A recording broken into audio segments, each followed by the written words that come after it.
কী point তাদেরকে মাথায় রাখতে হবে, কোন পয়েন্টগুলোকে ফোকাস করতে হবে, কোন পয়েন্টগুলোকে ইম্পর্টেন্ট দিতে হবে, সেই পয়েন্টগুলো যদি তারা না জানে তাহলে সেই কোম্পানিতে তারা জব পেতে পারে না বা শর্ট লিস্টিং তাদেরকে করা হয় না।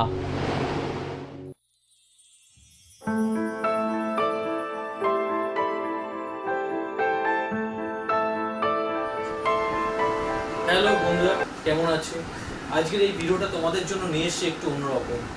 আমি একটা জিনিস দেখেছি যে এখনকার দিনে যেসব ইয়ং জেনারেশন আছে তারা তাদের কারিকুলাম ভিটাই, যেটাকে সিভি বলা হয়, অর্থাৎ আর রেজুমে কীভাবে লিখতে হয় সেটা জানে না। তার জন্য অনেক ক্ষেত্রে তারা ব্যাকলগে চলে যায়। আমি নিজে একজন প্রফেশনাল ইঞ্জিনিয়ার, আমি বিগত 12 বছর ধরে এই ইঞ্জিনিয়ারিং ফিল্ডের সাথে যুক্ত আছি, তাই আমি জানি কোথায় কোন প্রবলেমগুলো একটা স্টুডেন্টের হতে পারে। তারা যখন ক্যাম্পাসিং থেকে চাকরি পাচ্ছে বা অ্যাপ্লাই করছে বাইরে, কোন কোন পয়েন্টগুলোকে তাদের বেশি করে ফোকাস করতে হয় সেই নিয়ে ভিডিওটা। আজকে যদি তোমরা নিজেদের কেরিয়ার তৈরি করতে চাও, একটা ভালোভাবে কেরিয়ার তৈরি করতে চাও, তাহলে তোমাদের অবশ্যই ভিডিওটা পুরো দেখা উচিত।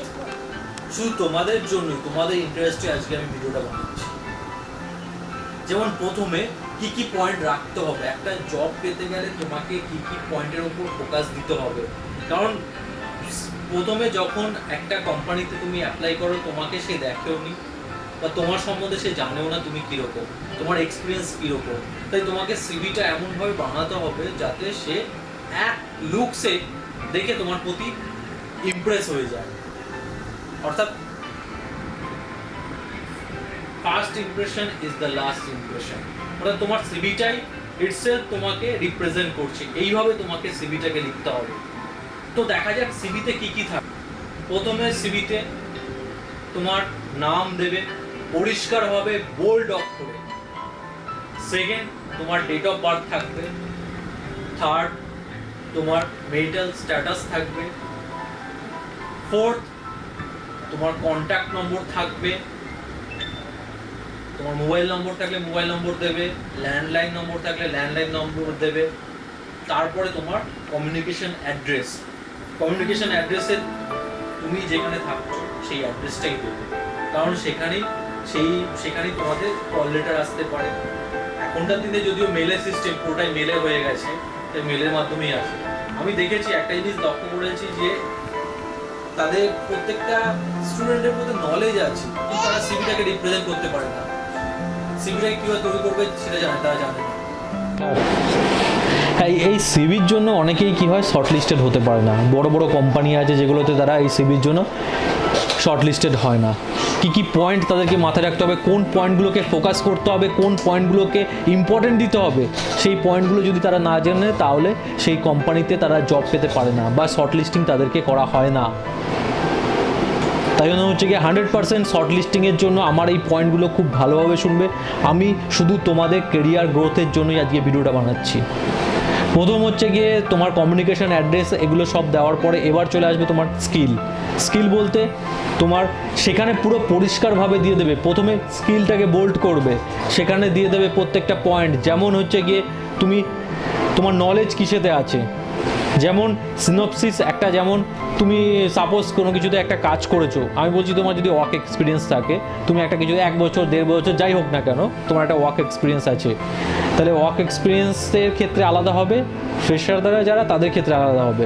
এবার ওয়ার্ক এক্সপিরিয়েন্সের কথা বলি প্রথমে, তারপরে ফ্রেশার তাদের কথা বলবো। তাহলে ওয়ার্ক এক্সপিরিয়েন্সের ক্ষেত্রে কি হবে, তোমার কোন কোন ফিল্ডে তুমি কাজ করেছো সেটাকে প্রথমে হাইলাইটেড করো একদম একে। আমি সাপোজ আমি কথা বলছি, আমি কোনো একটা বিল্ডিং প্রজেক্ট করেছি, ঠিক আছে? তাহলে বিল্ডিং প্রজেক্টটা করি, বা তুমি সি জানো বা C++ জানো, তুমি কোথায় কাজ করেছো, বা তুমি ডেটা স্ট্রাকচার জানো, বা তুমি জাভা নিয়ে কাজ করেছো, বা তারও যদি অ্যাডভান্স কিছু থাকে সেটা নিয়ে কাজ করেছো, সেই জিনিসগুলোকে প্রথমে হাইলাইট করো। যেমন ইঞ্জিনিয়ারিং, সিভিল ইঞ্জিনিয়ারিংয়ের ক্ষেত্রে যেমন আমি হাইলাইট করতে পারি, আমি কোল্ড ফিল্ডে ডিজাইনে না এস্টিমেট, আমি এই ফিল্ডগুলোকে প্রথমে হাইলাইট করব। আমার রেসপন্সিবিলিটিটাকে এমনভাবে লিখবো যাতে হচ্ছে গিয়ে রেসপন্সিবিলিটির মাধ্যমে আমার স্কিলটাকে ফুটে লিখবো। ওখানে কিন্তু রেসপন্সিবিলিটি লিখবো না, আমি স্কিলটাকেই লিখবো, কিন্তু ওই পয়েন্টগুলোকে মাথায় রেখে লিখবো যে আমি এই ফিল্ডে এই কাজ করেছি পার্টিকুলারলি। যেমন ডিজাইনের ক্ষেত্রে যদি আমার এক্সপিরিয়েন্স থাকে, সিভিল ইঞ্জিনিয়ারের কথা বলি, ডিজাইনটাকে হাইলাইট করি। কিসে কিসে ডিজাইনে আমার নলেজ ছিল, residential building, commercial building, industrial, যেগুলো আছে সেগুলোকে হাইলাইট করি। তারপরে কোন কোন সফটওয়্যারের মাধ্যমে আমি প্রজেক্টগুলোকে হ্যান্ডেল করেছি সেগুলোকে জাস্ট ছোটো করে লেখা, কারণ পরেও থাকবে হচ্ছে কি সফটওয়্যার স্কিল বলে একটা থাকবে। এইগুলো পুরোটাকে একদম পুরো পয়েন্ট ওয়াইজ হাইলাইট করবে, একদম বেশি থাকবে না, 1 নম্বর 2 নম্বর 3 নম্বর 4 নম্বর দিয়ে জাস্ট ব্রিফ থাকবে, একদম ছোট্ট একটা ইন্ডেক্স মতো থাকবে। তারপরে থাকবে তোমার কম্পিউটার স্কিল দিয়ে দিলে, কম্পিউটার স্কিলের মধ্যে তুমি কী কী কাজ করেছো। যেমন তুমি যদি তোমার নলেজ আছে যদি জাভা, ওরাকেল বা যাই হোক না কেন, বা তোমার যদি নলেজ থাকে স্ট্যাট প্রো, তারপরে তোমার রেভিট, তারপরে তোমার অটোক্যাড, তারপরে তোমার ইট্যাব, তারপরে তোমার অ্যাডভান্স স্টিল ডিজাইন, এগুলো যদি সফটওয়্যারগুলো নলেজ থাকে তাহলে এগুলোকে ফোকাস করো। দেন তুমি চলে আসো, তারপরে চলে আসো তুমি প্রফেশনাল স্কিল, মানে হচ্ছে কি তোমার ওখানে এক্সপিরিয়েন্স লিখতে হবে, অর্থাৎ এক্সপিরিয়েন্সটাকে বোল্ড করবে, এবং এক্সপিরিয়েন্সটাকে বোল্ড করে তোমাকে পয়েন্ট ওয়াইজ লিখতে হবে, পুরো ডিটেল কোম্পানির নাম দেবে। সাপোজ এবিসি কোম্পানি, এবিসিসি কোম্পানিতে তুমি প্রথম কী কী কাজ করেছো, যেমন তোমার প্রেজেন্ট থেকে শুরু করবে, প্রেজেন্ট থেকে শুরু করে একদম শেষে, কারণ প্রেজেন্টের এক্সপিরিয়েন্সটা তোমার একটা এক্সপিরিয়েন্স হয়ে যাচ্ছে, তাই ফোকাস করবে সেখান থেকে। অর্থাৎ তুমি এখন প্রেজেন্ট যে কোম্পানিতে রয়েছো সেটাকে প্রথমে দেবে, এবং ফ্রেশার হিসাবে যেখানে ছিলে সেটা লাস্টে দেবে, কারণ প্রথমটাকে তুমি রিফ্লেক্ট করো, কারণ সেখানে তোমার পজিশন, ডিগনিশন, সব স্যালারি সব কিছু বেশি, তো সেটাকে আগে প্রথমে হাইলাইট করো। সেই হাইলাইটটা করলে তুমি সেখানে কি কি কাজ করেছো এবার ডিটেল এক্সপিরিয়েন্স দাও, 1 2 3 করে পুরো একদম। তুমি ধরো সেখানে প্রজেক্টে ছিলে, ডিজাইনের মধ্যে ছিলে, ডিজাইনের মধ্যে আমি এই বিল্ডিং এই হ্যান্ডেল করেছি, আমি এই প্রজেক্ট করেছি, প্রজেক্টের ব্রিফ দিলে এই অমুক মনে হচ্ছে এবং সেখানে আমার ক্লায়েন্ট কে ছিল সেটাও একটা দিয়ে দিলে, ক্লায়েন্ট এই ছিল, কত টাকার প্রজেক্ট হ্যান্ডেল করেছো সেটাও দিয়ে দিলে ছোটো করে। এইভাবে তুমি ওটাকে 1 নম্বর 2 নম্বর 3 নম্বর 4 নম্বর যতগুলো তোমার এক্সপিরিয়েন্স আছে লেখো। এইটা পুরো একদম খুব ভালোভাবে লিখবে পয়েন্ট মধ্যে, এবং এই পয়েন্টের মধ্যে যাতে দেখে বুঝতে পারে যে তোমার ওইগুলোতে নলেজ আছে, এবং যেটা জানো সেটাকেই দেবে, কারণ ইন্টারভিউতে যখন কোশ্চেন করবে তোমাকে কিন্তু অ্যাওয়ার্ড থাকতে হবে, তুমি যেটা জানো না সেটাকে দেবে না, যেটা জানো সেটা খুব ভালোভাবে লিখবে, বোল্ডভাবে লিখবে, মানে খুব পরিষ্কারভাবে সেটাকে লিখবে। কোম্পানির নামগুলোকে লিখবে, ক্লায়েন্টের নাম লিখবে, কত টাকার প্রজেক্ট হ্যান্ডেল করেছো সেগুলোকে লিখবে। লেখার পর দেন তুমি চলে আসো পরের ফেজের ক্ষেত্রে, তুমি তোমার স্যালারি এক্সপেকটেশন কত, তোমার কারেন্ট স্যালারি কত সেটাকে লিখবে। এবং এখানে একটা জিনিস দেখবে যে একটা জিনিস ওরা খুব দেখে যে ওখানে লিখবে যে পোস্টিং, মানে তোমার পোস্টিংটা তুমি কোথায় নেবে, সেই পোস্টিংয়ের ব্যাপারে তুমি যে জিনিসটা লিখবে, রিলোকেশন, সেখানে লিখবে অ্যানিওয়ার ইন ইন্ডিয়া, ওয়ার্ল্ড, যেখানে এগুলো লিখে দেবে, কারণ ক্যান্ডিডেটকে দেখবে কতটা ফ্লেক্সিবল। তো তোমার কলকাতায় জব চাই কিন্তু তুমি ওখানে লিখবে না, কারণ ফ্লেক্সিবিলিটিটা দেখে, সেই ফ্লেক্সিবিলিটির ওপরে তুমি দেখবে যে অটোমেটিক তুমি পোস্টিং পেয়ে যাচ্ছ, কিন্তু ফ্লেক্সিবিলিটিটাকে রাখবে তুমি ওখানে। দেন তোমার তারপরে এটা লেখার পর লাস্টে লিখবে তোমার হবি কিসে কিসে আছে। হবির আগে একটা জিনিস ভুলে গেলাম, এই পর্যন্ত লিখলে তার আগে তুমি তোমার এডুকেশন কোয়ালিফিকেশনটাকে লিখবে। এডুকেশন, সাপোজ তুমি B in or B tech in civil engineer, B tech in computer engineer, B tech in electronics and telecommunication engineering, যা তোমার নলেজ বা যা তোমার ডিগ্রি সেটাকে তুমি লিখলে। এম টেক, এমই যদি থাকে, other from IIT or from JU, whatever. Then তারপরে তুমি এটাকে বোল্ডে করবে পুরো একদম। তারপরে তুমি এইচএস কোথা থেকে পাস করেছো, এইচএসের পার্সেন্টেজ অফ মার্কস কত, তুমি যে বিটেক করেছো সেখানে তোমার পার্সেন্টেজ অফ মার্কস দেবে, পার্সেন্টেজ অফ মার্কস কত পেয়েছো, ঠিক আছে। তারপরে তুমি দেবে এইটা হওয়ার পর, তারপরে তুমি নেক্সট দাও তোমার এইচএস, তারপরে দাও মাধ্যমিক, বা যারা সিবিএসসি করেছে সিবিএসসি বোর্ড, বা যারা আইসিএসসি বোর্ড, সেটা তুমি দিয়ে দাও, কত পার্সেন্টেজ পেয়েছো সেটা তুমি দিয়ে দিলে। এরপর তোমার অ্যাচিভমেন্ট বলতে এটা খুব ভাইটাল। তুমি ধরো কোম্পানি থেকে কোনো রকম অ্যাওয়ার্ড পেয়েছো, best employee of the award, তুমি পুরো বোল্ডভাবে সেটাকে দেবে, ওই অ্যাওয়ার্ডটা তুমি রিসিভ করেছো, রিগার্ডিং কী বিষয় জাস্ট একটু লিখে দিলে, বেশি কিছু না। সিভির মধ্যে বেশি বড় ডেসক্রিপশন থাকবে না, এক লাইনের পয়েন্ট থাকবে শুধু। সিভিটা অনলি 2 পেজ থেকে 3 পেজের হবে, 3 পেজের মধ্যে রাখার চেষ্টা করবে। যদি তোমার এক্সপিরিয়েন্স খুব বেশি থাকে তাহলে সেটা 4 পেজও যেতে পারে, তবে 1 পেজের সিভি আমি কোনো সময় সাজেস্ট করি না, অনেকে সাজেস্ট করে কিন্তু আমি সাজেস্ট করি না, কারণ আমি দেখেছি 1 পেজের সিভির ক্ষেত্রে কিন্তু রিজেকশন চলে আসে। আমার নিজের এক্সপিরিয়েন্স আছে, আমার সিভিতে অন্তত 4 পৃষ্ঠার মতন হয়, 3-4-20টা, যতগুলোতে আমি অ্যাপ্লাই করেছি শর্ট লিস্টেড হয়েছি। তাই আমি তোমাদেরকে একটাই সাজেস্ট করব, আমি তোমাকে কোনো রকম একটা ফেক কথাবার্তা বলছি না, এটা একদম সত্যি কথা। তাই কোনো রকম ফেক নিউজে যাবে না, যেটা বলছি সেভাবে চলো। তুমি ফ্রেশার থাকো, তুমি তুমি তুমি জব পেয়েছো, জব চেঞ্জ করতে চাও তোমার বেটার ক্যারিয়ারের জন্য, দেন তোমাকে এই নিয়মগুলোকে পার্টিকুলারলি মেনে চলতে হবে। এরপরে তোমার হবিজ দেবে, কী কীতে তুমি ভালোবাসো, কার ড্রাইভ করতে ভালোবাসো না সেটাকে দেবে, সিঙ্গিং তোমার ভালো লাগে এগুলোকে দিলে। তারপরে লিখলে একটা ডিক্লারেশন লিখতে হয় যে আমি যে উপরে যে স্টেটমেন্টটা দিয়েছি সেটা ট্রুথ। লিখে তোমার নাম লিখবে, তোমার সিগনেচার করবে, ডেট দেবে।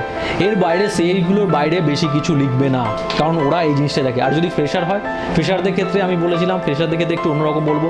ফ্রেশারদের ক্ষেত্রে যদি হয় তাহলে সেখানে তোমার যেখানে এই যে জায়গাতে যেমন তোমাকে প্রফেশনাল স্কিল একটা উপরে লিখতে হয়েছিল, প্রফেশনাল স্কিল যে স্কিলটা উপরে লিখেছিলে সেখানে প্রফেশনাল স্কিল লিখবে যারা তুমি এক্সপিরিয়েন্সে আছে। আর যারা ফ্রেশার আছে তারা স্কিল লিখবে, স্কিলে তুমি কী কী জানো, কোন কোন সফটওয়্যার হ্যান্ডেল করতে পারো, সেই সফটওয়্যার কী প্রজেক্ট করেছো কলেজ লাইফে সেইগুলো দিয়ে দেবে। ঠিক আছে, এবার তোমার যেহেতু তোমার এক্সপিরিয়েন্স নেই, তো এক্সপিরিয়েন্সের ওখানে তুমি লিখলে জাস্ট এক্সপিরিয়েন্সের ওখানটা লিখবে। তুমি যেহেতু তোমাদের কলেজে লাস্ট ইয়ারে তোমাদের একটা ট্রেনিংয়ে পাঠায় কলেজ থেকে, প্র্যাকটিক্যাল ট্রেনিং, সেই সম্বন্ধে পুরো ভালো করে লিখবে। ঠিক আছে, সেটাকে লিখবে যে এই কাজ জানি এই, তাহলে সেই হিসাবে তোমাকে তখন ইন্টারভিউতে কোশ্চেন করবে। আজকে এইটুখানি, আর বেশি কিছু বলবো না। একটা স্যাম্পেল আমি দেখিয়ে দিচ্ছি, দেখতে পাচ্ছ একটা স্যাম্পেল। ঠিক আছে, জাস্ট দেখো স্যাম্পেলটা, এই স্যাম্পেলটা দেখো, দেখলে বুঝতে পারবে যে এই সিভিটা এরকম হবে।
আজকের ভিডিওটা এই পর্যন্তই।